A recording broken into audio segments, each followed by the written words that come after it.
దాన్ని ఒక resultant maximum ఉంటుంది. ఇప్పుడు దీనికి ఆన్సర్ ఎలా కనుగొంటాం? రిజల్టెంట్ మ్యాక్సిమం అంటే ఏమవ్వాలా?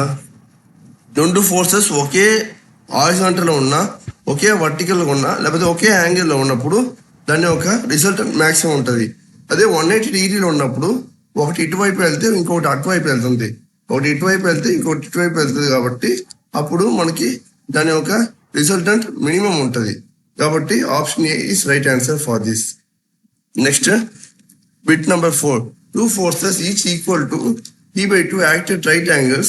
The effect may be neutralized by a third force acting along the bisector in the opposite direction with a magnitude of. So ఇక్కడ ఏమడిగారంటే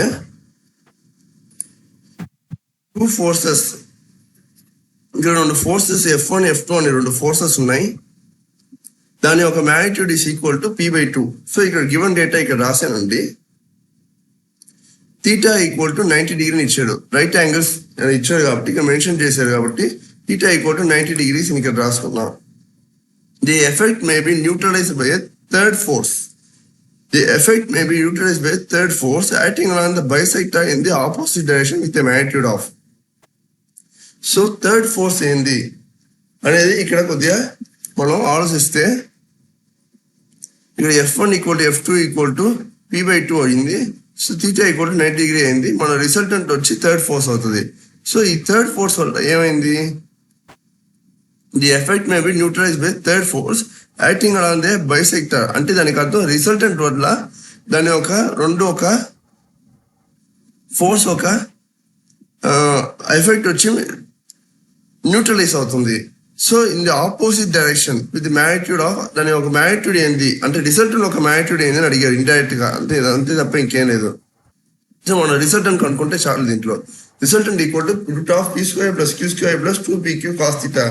it is equal to root of P²/2. అంటే మనం F1 equal to F2 equal to P/2 ఇచ్చారు కాబట్టి F1 అంటే P బదులు P/2, F2 అంటే Q బదులు P/2 substitute చేస్తే మనకి రిజల్టెంట్ ఈక్వల్ టు P²/√2 వస్తుంది. ఇక్కడ cos 90 డిగ్రీ వస్తుంది కాబట్టి cos 90 డిగ్రీ ఈక్వల్ టు 0 ఇక్కడ క్యాన్సిల్ అయిపోతుంది. సో మిగిలింది root of 2P²/4. That gives R equal to P²/√2. Very good. Bit 5. Two forces of 10 Newton and 20 Newton are acting at a pin point in such a way that both the forces are perpendicular to each other. What is the resultant of force? So ఇక్కడ ఏమి ఇచ్చాడు? P ఇచ్చాడు, direct గా ఇచ్చాడు. Q 20 degree ఇచ్చాడు, theta 90 degree ఇచ్చాడు. Resultant ఏంది అడిగారు కాబట్టి resultant equal to root of P² + Q² + 2PQ cos θ. దీంట్లో డైరెక్ట్ గా 90 డిగ్రీ సబ్స్టిట్యూట్ చేస్తే ఇదంతా క్యాన్సిల్ అయిపోతుంది. సో రూట్ ఆఫ్ 500 ఈక్వల్ 22.36 అని మనం క్యాలిక్యులేట్ చేసి తెలుసుకోవాలా. Very good. అడాప్ట్ చేద్దాం. నెక్స్ట్ క్వశ్చన్ వస్తే how can the resultant of two forces P and Q such that P is greater than Q acting along the same straight line but in opposite direction given as అని అడిగారు. Options ఏమి ఇచ్చాడు? A P + Q, P - Q, P/Q, Q/P. మన question ఇచ్చేసాడండి. Acting on same straight line but in opposite direction అంటే దీనికి answer వచ్చి option B అవుతుంది. Next two forces P and P√2 act at a particle in direction inclined at an angle of 135 degree to each other. Find the magnitude of the resultant. So ఇక్కడ theta ఇచ్చాడు, P ఇచ్చాడు, Q ఇచ్చాడు, resultant కనుక్కోమన్నాడు. అదే model question అంటే నేను వేరే type చెప్తుండే ఒక టైప్ మోడల్ తీసుకుంటే అదే టైప్ ప్రాబ్లమ్ లో ఎలాంటి క్వశ్చన్ అడుగుతారో డిఫరెంట్ ఒక టైప్ లో డిఫరెంట్ ప్రాబ్లమ్స్ మనం చూస్తున్నాం. సో ఈ పారాగ్రాఫ్ టైప్ అనేది ఈ ప్రాబ్లమ్స్ 8 ప్రాబ్లమ్స్ చూస్తే మొత్తం కవర్ అయిపోతుంది మీకు. Very good. ఎట్లా చేద్దాం. So two forces P and P√2 act at a particle in direction inclined at an angle of 135 degree to each other. Find the magnitude of the resultant. So given P ఇచ్చాడు, Q theta equal to 135 degree.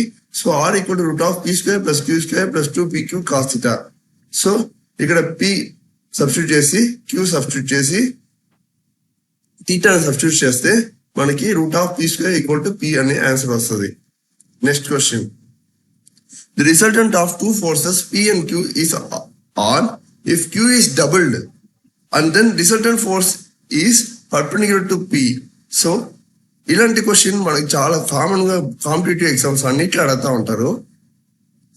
దీంట్లో మనం ఏం చేయాలంటే P1 equal to P అనుకుంటే, Q1 equal to Q అనుకుంటే, R1 equal to R అనుకుంటే మనకేం ఇచ్చాడు, resultant of two forces P and Q is R if Q is doubled అంటే P2 PA అవుతుంది, Q2 2Q అవుతుంది.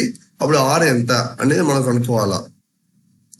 సో మనకి ఇప్పుడు ఆల్ఫా ఇచ్చింది ఎంత, పర్పెండిక్యులర్ టు P అని ఇచ్చాడు. Resultant force is perpendicular to P అంటే ఆల్ఫా తీటా కాదు, ఆల్ఫా ఈక్వల్ టు 90 డిగ్రీ అయింది.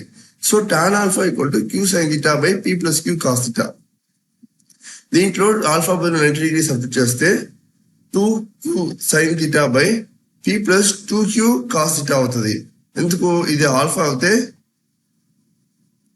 ఆల్ఫా 90 డిగ్రీ అవుతే అప్పుడు ఏమవుతుంది, Q కాస్త 2Q అవుతుంది, P అనే ఉంటుంది. So tan 90 degree equal to infinity కాబట్టి, ఇన్ఫినిటీ అంటే 1/0 అని రాసుకోవచ్చు. కాబట్టి 2Q sin theta by P plus 2Q cos theta it is that gives P plus 2Q cos theta equal to 0 అంటే డినామినేటర్ ఈక్వల్ టు 0 అయింది. So P is equal to ఇది అటు పక్కన పోతే -2Q cos theta. దీంట్లో మనం P అనేది కనుక్కున్నాం, మనకు కావాల్సింది ఏంది, రిజల్టెంట్ కావాలన్నా. కాబట్టి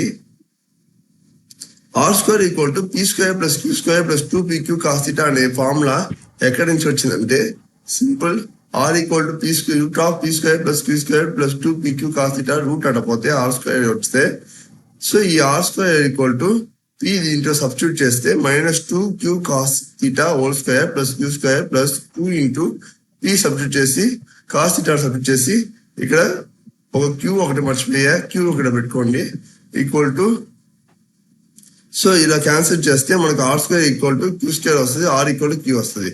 so very good, that's all about this class. Thank you very much.